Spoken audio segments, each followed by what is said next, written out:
AI, sure, it's artificial, but is it intelligent? Greetings, I'm Dr. Will, and welcome to Dr. Will's Software Project Leadership channel, where we focus on building real software to solve real problems. ChatGPT, a free, online, advanced AI chatbot that produces human-like responses to user prompts, is being used to generate college essays, among other things. Doesn't that make it CheatGPT? So what are the limitations of AI, or the dangers of it, or the opportunities? If you've already subscribed to the channel, thank you, appreciate that. If you'd like more content like this, then subscribe and hit the bell below to be notified of new content when it becomes available. Also, if you're interested in the risks tied in with AI, check out our guide to risk identification. We'll provide a link in the show notes below. Limitations. In 1973, Terry Winograd moved from MIT to Stanford and developed an AI framework for studying natural language processing. His plan was to write several books. The first book was a book on syntax, and it was not, by the way, tax on beer, rather on the structure of the language, how to compose a sentence, that sort of thing. His next book was going to be on semantics, or the meaning of things, and that was never published. You know, it's always bothered me when people say, it's just semantics. Do you mean it's just meaning? At any rate, instead he published a book arguing that semantics could not be modeled. It won't compute. What I came to realize, he said, is that the success of the communication depends on the real intelligence on the part of the listener, and that there are many other ways of communicating with a computer that can be more effective, given that it doesn't have the intelligence. So he didn't publish semantics because the machine does not have intelligence. Within the machine, the algorithm, there's nothing within that can apprehend a thought. There's no there. We, the listeners or readers of the material, give meaning to the algorithmic generation of strings of symbols. Unlike interpersonal communication, there's no transmission of meaning from one intellect to another. Dangers. Pache Isaac Asimov, there are no 3 or 4 laws of robotics. In his robot novels, he had the robots' positronic brains so deeply ingrained with the 3 laws that they could not be violated by the robot without the positronic brain being destroyed. It was an ineluctable existential mandate of the robot's existence. The 3 laws were, first, a robot may not injure a human being or through inaction allow a human being to come to harm. Second, a robot must obey the orders given it by human beings, except where such orders would conflict with the first law. And third, the robot must protect its own existence as long as such protection does not conflict with the first or second law. Sadly, Asimov added a 0th law when he was unifying his robot and foundation storylines, and that is, a robot may not harm humanity or by inaction allow humanity to come to harm, which then, since that's the 0th law, allows the robot to harm individual people. We need a healthy skepticism.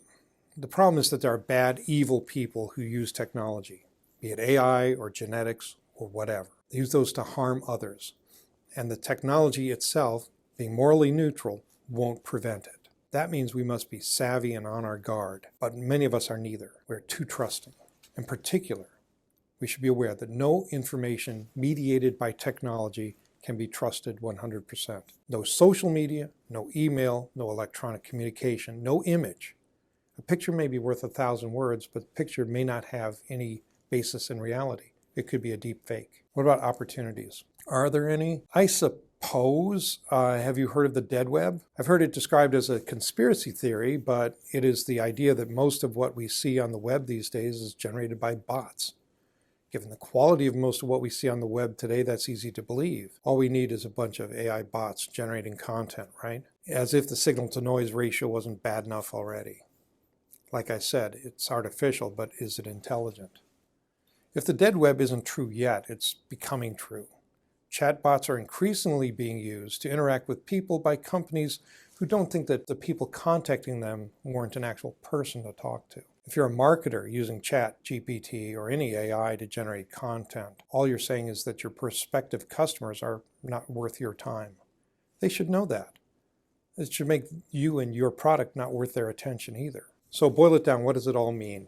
Well, for me, I'm uninterested in reading or listening to or looking at anything generated by an algorithm. I might have a mild intellectual interest in seeing, oh yes, that's very interesting. But as a communication, like GMO products, anything generated by a bot should be so labeled. I'm interested in connecting with other minds, human minds. I'd go for divine heavenly minds too, but a machine? Calculated emissions of a random draw against a semantic net? Who cares? Don't waste my time. What can I count on? I can count on the human being sitting right in front of me as a real person, somebody worth talking to, trying to understand. Any communication mediated by technology carries a risk of it being a bot rather than a real person. Understand, there are already benighted souls who are trying to secure rights for algorithms on the basis of the algorithms being smarter than some people. Being a locus of rights, as Mortimer Adler would put it, has nothing to do with how smart we are.